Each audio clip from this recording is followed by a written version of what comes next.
Distinguished colleagues, ladies and gentlemen, the Middle East is undergoing a deep transformation, which is evolving in a very controversial way. More than ever before, we need to improve relations among states in the region, stabilize in the areas of conflict, and increase efforts to politically and diplomatically resolve them whilst basing themselves on the UN Charter principles.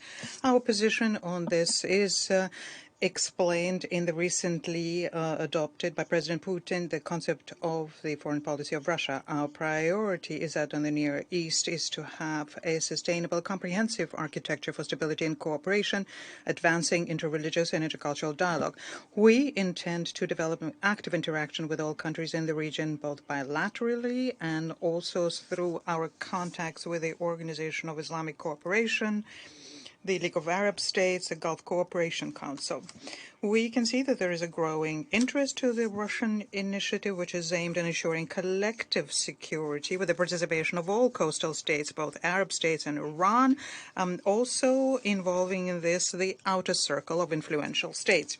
We welcome the positive changes which even recently seemed difficult to accomplish, and I'm referring to first and foremost the restored relations between Saudi Arabia and Iran with the mediation by the People's Republic of China, and the advanced plans to return Syria into the Arab family. This is something that we've been working for a long time, and something that was started with Russian cooperation, namely the normalization between Damascus and Ankara, using the benefits provided by the Astana format. To a large extent, thanks to the initiatives from Al Riyadh, we are seeing steps to help speed up the settlement of the conflict in Yemen.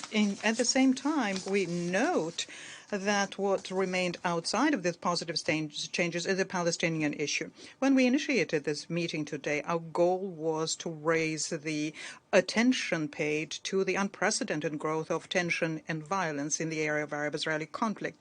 We think now more than ever it is important to reiterate the common denominators for the Middle East settlement that we have in the Council and in General Assembly decision, stop the threat of yet another spiral of armed hostilities, and provide for a political horizon for a resumed peace process. The events in the West Bank, in the Gaza Strip, in East Jerusalem, and in the separation line between Israel, Lebanon, and Syria has increased the tension to a very dangerous level. Since the beginning of the year, as a result of military raids into Jenin, Jericho, Nablus, Huvar, clashes having to do with the violation of the status of the holy sites. As a result of that, more than 100 Palestinians perished, and there are thousands of wounded, and the number of Israeli victims is also growing, and this is something that the representative of that country has just talked about.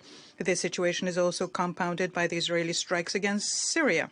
This year, there already have been at least 10 such strikes, including the shelling of the Aleppo airport. This is the airport through which humanitarian assistance is being provided to those who are impacted by the destructive earthquake on the 6th of February. There is a growing number of incidents on the blue line with Lebanon, including the largest since 2006, an exchange of rocket strikes. The main reason for the regular outbursts of violence between the Palestinians and Israel remain the unilateral steps to create reversible facts on the ground and using force in order to protect such facts.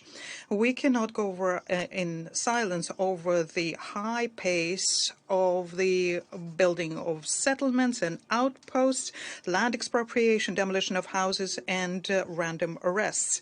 It is also not possible to close our eyes to growing radicalization of the Palestinian street and the growing rift between main Palestinian parties. This is fraught with a violent confrontation.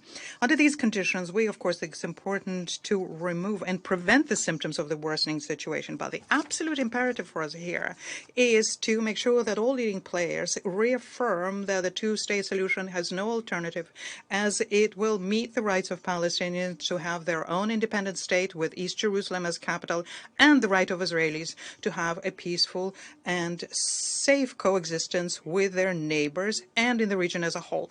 It is only through returning to direct negotiations on all final status issues it will be possible to break the cycle, the vicious cycle of violence and radicalization and restore trust. But instead of trying to restore the political horizon, the United States and the European Union continue destructive attempts to replace real peace with some economic half measures and to advance Arab-Israeli normalization in circumvention of the fair resolution of the Palestinian issue and circumvention of the Arab Peace Initiative. The Middle East Quartet of international mediators has fallen victim to that.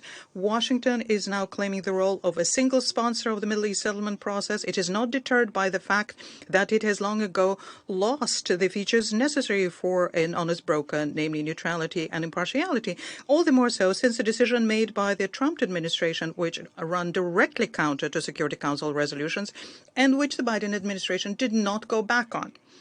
The non-implementation of Security Council resolutions, not just on the Middle East issues, is something that needs to be especially mentioned, and because of the following.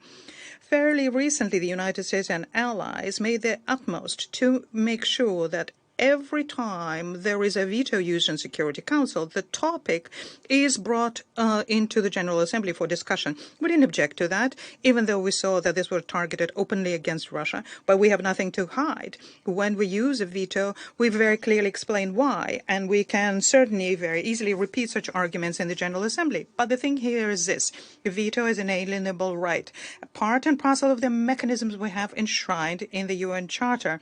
There is no violation of the Charter when a veto is being used. On the other hand, not complying with the past Security Council resolutions is a violation of the Charter. I think Article 25, which requires that everyone implement Security Council resolutions.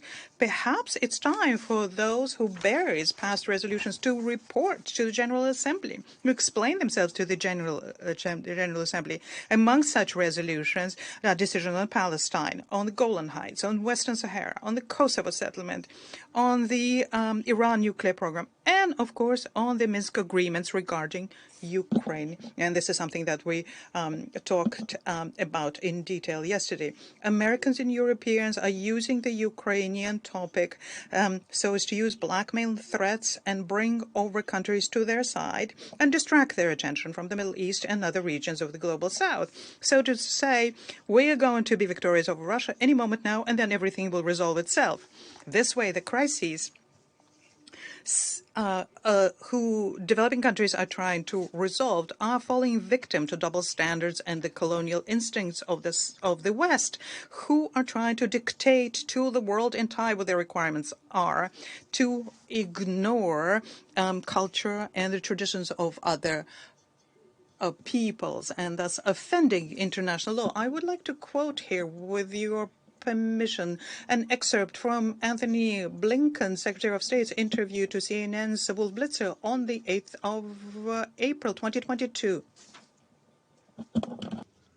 Answering a question about the Golan Heights, Secretary Blinken said, I quote, "Look, leaving aside the legalities of that question, as a practical matter, the Golan is very important to Israel's security.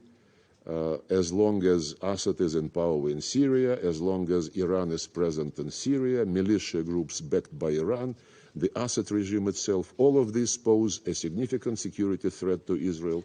And as a practical matter, the control of the Golan in that situation, I think, remains of real importance to Israel's security. Legal questions are something else." I am not making value judgments here.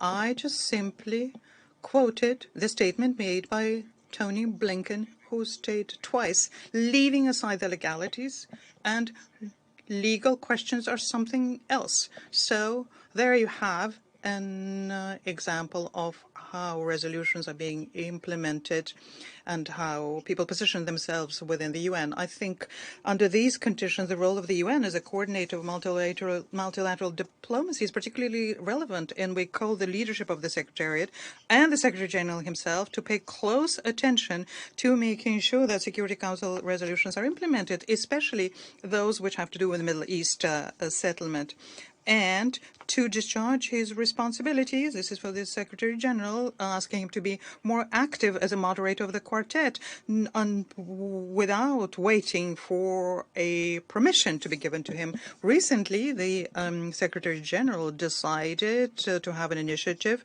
to have a meeting on Afghanistan in the beginning of May. We support that. But why not have a similar initiative and also convene a meeting of the quartet? That's his prerogative.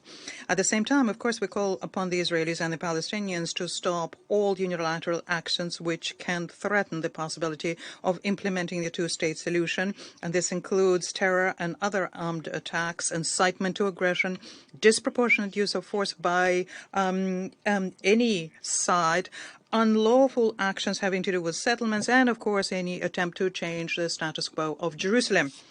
The Palestinian movements is something that, for them, will wish to rise above their ambitions and come together on the basis of the PLO political platform.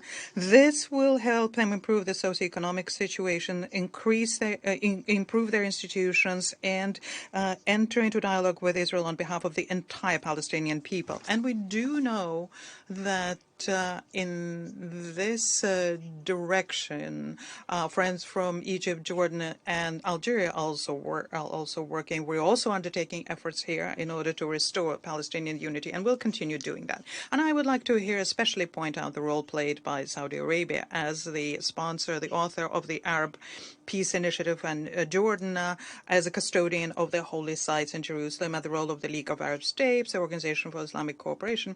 And, of course, we pay special attention to the need to do everything to make sure that the United Nations Relief and Works Agency for Palestinian refugees in the Near East continues working effectively. Russia will continue contributing to the stabilization of the Middle East, doing its utmost for that in the Middle East and North Africa, to advance the Middle East settlement process together with other countries in the region and in coordination with other good faith mediators. As always, we are ready to discuss relevant initiatives as part of our collective work within the UN platform. Thank you.